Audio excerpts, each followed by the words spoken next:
On this Thursday night, a shelter holding hundreds of Ukrainians bombed out by Russian forces.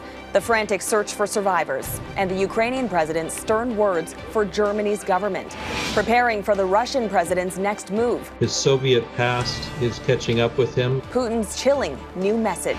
An American basketball star's detention in Russia extended. It's very dangerous for any American to be held in Russia. The growing chorus of calls to free Brittany Griner and a heartwarming welcome to Ukrainians. We are getting Google Translate onto all of our devices. The Canadians opening up their hearts and homes. Global National with Donna Friesen. Reporting tonight, Tracy Tong. Good evening and thank you for joining us. Western officials say Russia's ground advance in Ukraine has slowed as the invasion enters its fourth week. But its deadly and destructive assaults from the air have ramped up. Several cities have endured furious shelling of civilian sites. This is the aftermath of bombing in the eastern city of Kharkiv. Days of relentless rockets have left much of it in ruins. But so far, Russian soldiers have failed to capture the city. In southeastern Ukraine, rescuers continue to search for survivors after a Russian airstrike hit a theater in the besieged port city of Mariupol. Hundreds of women and children had been taking shelter there. Local officials say up to 90% of the city has been destroyed. Russian forces have captured a swath of territory along Ukraine's Black Sea coast, stretching towards the country's third largest city, Odesa, where soldiers and civilians alike are preparing for battle. Our Jeff Semple is on the ground near Odesa and joins us from there tonight. Jeff. Tracy, the city of Odesa here on Ukraine's southern coast is known as the Pearl of the Black Sea. The historic port city with a pre-war population of around 1 million people is also widely believed to be one of Vladimir Putin's next targets. Since the first day of Russia's invasion of Ukraine, the fires of war have burned hottest in the south. In Mariupol, a city under siege, hundreds huddled together inside this theater basement. Satellite images showed they'd painted the word children in large letters next to the building so bombers would see it. But on Wednesday, a Russian airstrike hit. Rescue crews are now pulling survivors from the rubble. From Mariupol, Russia's warpath has pushed west, past Crimea, through Kherson to Mykolaiv, where Ukrainian soldiers are dying faster than they can be buried. The city of 500,000 is so far holding the line, but if it falls, Russia's next target will be one of the most important.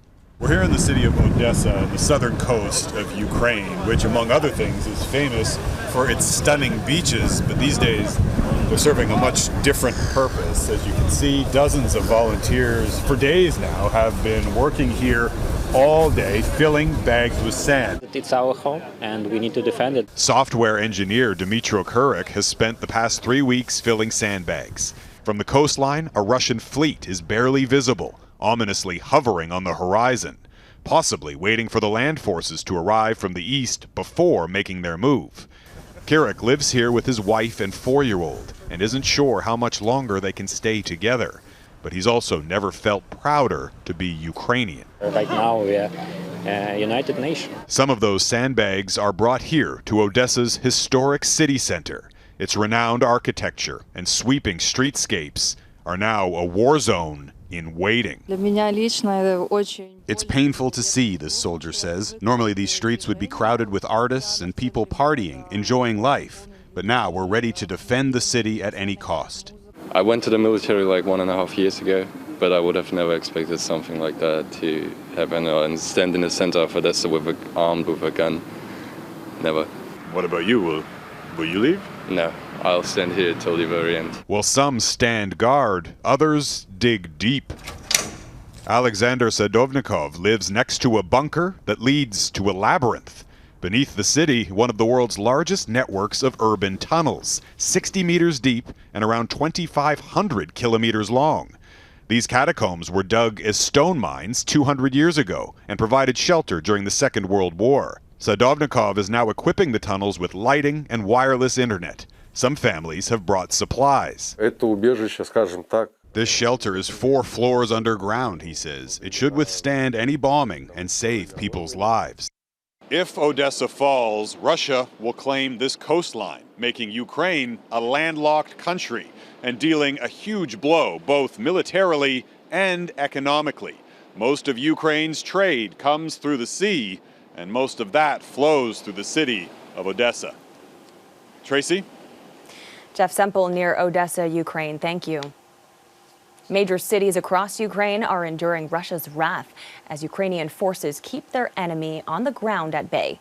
But as Crystal Goomansingh reports, the civilian toll of this conflict is only growing. Missiles, fires, and fear. For 3 weeks, this has been the reality for those living in war zones across Ukraine. Once again, Russian artillery fire continues to strike on the edges of the Ukrainian capital. Western intelligence indicates the Russian invasion in many areas has stalled, and key cities, including Kyiv, where the 35-hour curfew lifted Thursday, remain in Ukrainian control. Control, however, doesn't mean safety. The enemy makes no success and they cannot get those cities, and for that reason they start terrorist actions. They start just chaotically, imprecisely shelling those cities from their artillery and with their missiles. It seems what Russia can't capture, it destroys. Unconfirmed reports say at least 21 were killed in this strike east of Kyiv. In nearby Kharkiv, where there's little left to reduce to ruins, smoke continues to fill the sky. The Mariupol market, once considered one of the largest in Europe, is in flames after a missile strike. The fire spread to nearby homes. I don't even know what to say. The fire is here and there. You have to drive around and see. Ukrainian President Volodymyr Zelenskyy again visited a hospital. His staff released these images. The visit followed yet another direct and impassioned address to Western politicians. This time, he's imploring Germany's leader to take more action. You are again behind the wall, not the Berlin one, but in the middle of Europe, between freedom and captivity, and it is growing with every bomb on our land.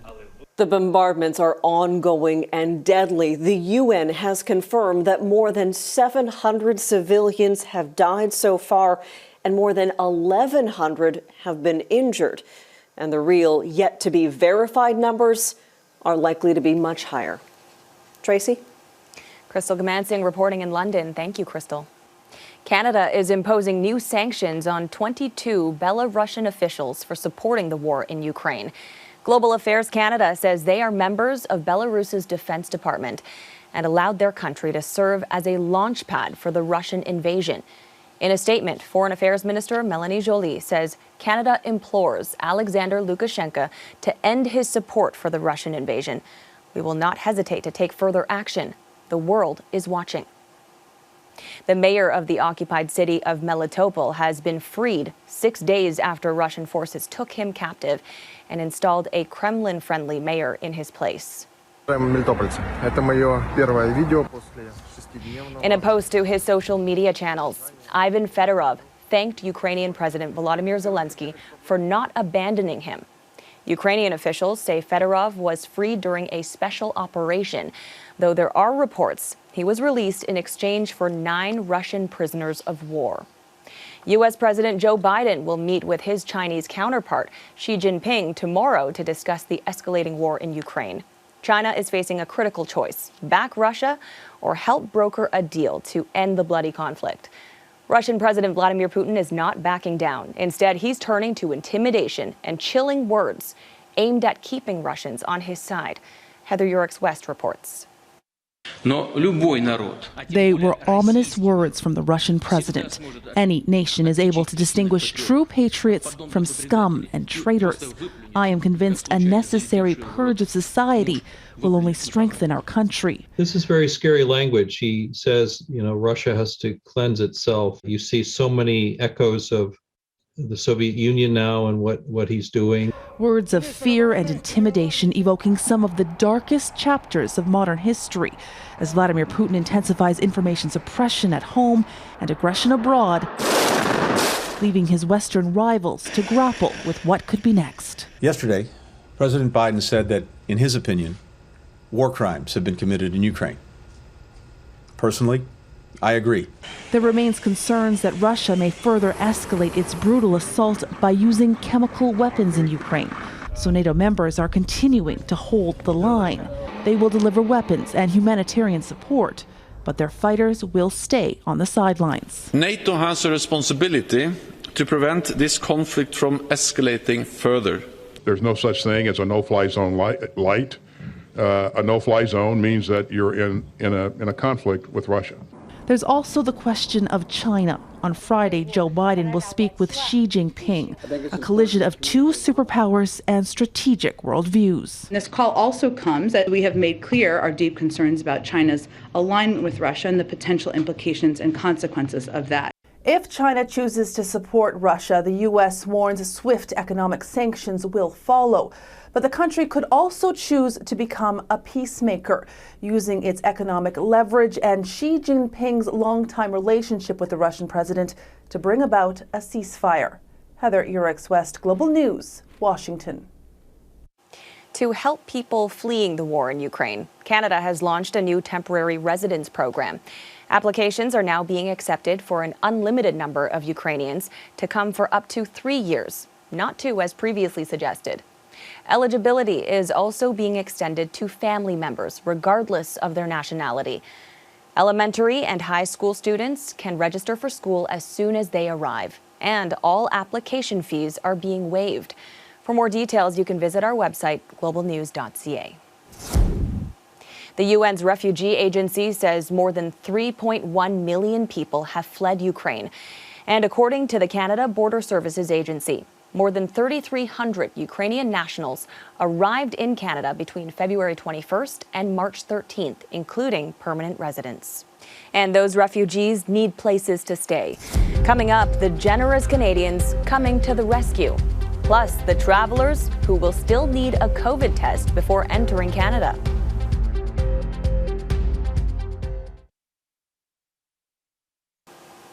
Health Canada is preparing to lift the pre-arrival testing requirement for fully vaccinated travelers entering this country, even though COVID-19 cases are rising again in other parts of the globe. The World Health Organization says new infections are up 8%. Jamie Morocco reports on when the change takes place and if it's the right time to relax the rule. It won't be happening in time for the return of thousands of March breakers, but come April 1st, fully vaccinated travelers won't have to worry about testing before returning home. Fully vaccinated travelers may still continue to undergo random testing upon entry to Canada, but they are no longer required to quarantine while awaiting their results. Passengers who are only partially vaccinated or have not had a shot will still have to provide a molecular test, and they'll have to stay home for 2 weeks while awaiting results. And it's a completely different set of rules if you're setting sail. Cruise ship passengers will have to test to get on the ship, and everyone on board has to be fully vaxxed. Unvaccinated travelers with antibodies from natural infection have been left out. That immunity for most diseases is better than the vaccination. But for the coronavirus, it seems not necessarily so. It may have to do with the amount of virus particles we took in when we were infected. Our vaccine rates are generally quite high, over 80% nationally, but only 56% of eligible Canadians have their booster.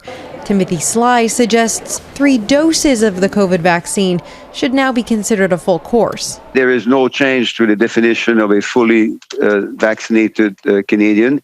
As COVID cases continue to rise in other countries, health experts will be relying on random traveler testing and surveillance. I think we made a grievous error in early days of Omicron by banning the very countries that had gone to great lengths to give the red alert to the entire world. Should that alarm bell be sounded again, which is likely, officials say we will adjust restrictions with the intention of avoiding our past pandemic mistakes. Jamie Morocker, Global News, Toronto. Health Canada has approved the use of Moderna's COVID-19 vaccine for children aged 6 to 11. The pediatric regimen consists of 2 half doses taken 1 month apart. Health Canada says clinical trials indicate the vaccine is equally effective for children in this age group as it is for young adults. From courtside to Moscow's clutches, ahead is this American athlete, now Russia's political prisoner.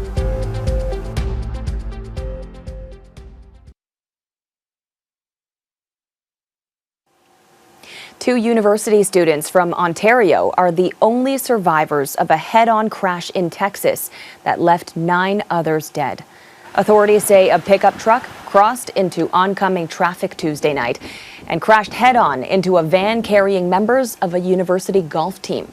19-year-old Dayton Price and 20-year-old Hayden Underhill were taken to hospital by helicopter with critical injuries. Thankful that Hayden survived, but at the same time we're thinking about the families and friends of everyone else who aren't as lucky as us here to be able to see our friend again. U.S. transportation officials say a 13-year-old was behind the wheel of the pickup and that one of the truck's front tires blew out before the collision. There is growing concern for an American basketball star detained in Russia. Brittany Griner has been held since February on allegations of drug smuggling. Today, Russian media reported she'll remain behind bars until at least May. Now, details surrounding her case are limited. And as Mike Drolet reports, some worry she's caught in a political battle between Moscow and Washington. Brittany Griner strode into a Moscow court on Thursday, her latest step on an odyssey through the Russian judicial system, with no clear end in sight. State media reported the American basketball star will be detained at least another 2 months, furthering fears she's become a political prisoner. Well, I'm terrified. I think we all should be very concerned about Brittany Griner's safety and all the hostages who are being held in Russia. It's unclear exactly when the 31-year-old was arrested, but it was first reported last month as tensions between the Kremlin and the West escalated in the run-up to Russia's invasion of Ukraine. This video was released of Griner at the Moscow airport, having her bag searched by federal agents who say they found vape cartridges containing hash oil, an offense that, in Russia, could carry a 10-year prison sentence. She's not stupid. You just don't know what to believe. There's so many different things. You don't know what's true, what's false. But I just can't believe she would knowingly carry illegal drugs in a carry-on bag at an airport. Griner is no stranger to Russia and its laws, having played in the country the past 7 years during the WNBA offseason. The U.S. State Department has had a do-not-travel advisory for Russia since 2020. What we haven't seen yet is any explicit indication that the case is being politicized. The danger that's lurking here, of course, is that some kind of hostage diplomacy situation might take place. Given the very poor state of relations between the U.S. and Russia right now. Fear of stoking Russian anger could be why those closest to the case have said little, most notably Griner's wife, who has pleaded for privacy as they work to get her home. Mike Drolet, Global News, Toronto. Next, Canadians stepping up to welcome Ukrainian refugees into their homes. For many Ukrainians fleeing the war, the road ahead is dark and very uncertain. Canada is stepping up with government support, and Canadians are opening their hearts and homes. As Jamie Dahl reports, many are going all out to welcome those in desperate need of some calm.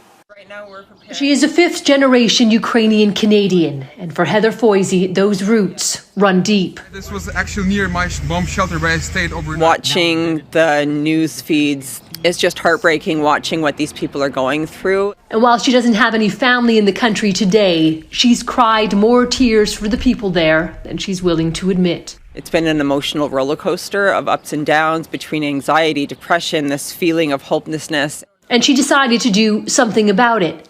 She reached out on Facebook and connected with a mother who fled Ukraine with her young son. And now Foisey and her family are preparing to welcome them into their home. We've already sat our son Phoenix down and let him know that we're going to be hosting a family, and he's excited to be able to help. We are getting Google Translate onto all of our devices. Deeply stirred. Sabrina Stetsko has had her home prepared for a Ukrainian family for weeks now. She's also created a podcast and a network on Facebook, hoping to connect new arrivals with resources and community. Many are arriving traumatized with they lost everything, in addition, loved ones and even pets. So, there's a lot going on. And so this would be a way for everyone locally to just come together. Airbnb says so far, 24,000 people around the world, including 750 Canadians, have offered their properties free of charge or at very discounted rates to Ukrainians seeking somewhere to live. Canada is home to many Ukrainians and many people of Ukrainian descent. And I think what we're seeing is that sense of kindness and that sense of community stretched from coast to coast to coast. It's just a simple act of kindness, people helping people in unimaginable crisis, according to Heather Foisey. Providing a safe space for a mother and her son has also given her a sense of purpose during a conflict unfolding a world away. I know that it's only one action, but many people that are doing this is going to be able to help many families. JB Daw, Global News, Calgary. And that is Global National for this Thursday night. I'm Tracy Tong. Despite this dark time, it is heartwarming to see Canadians all over the country chipping in to support Ukrainians. We'll leave you tonight with some of those efforts. My original goal was around $50, but then I started raising a lot more than expected.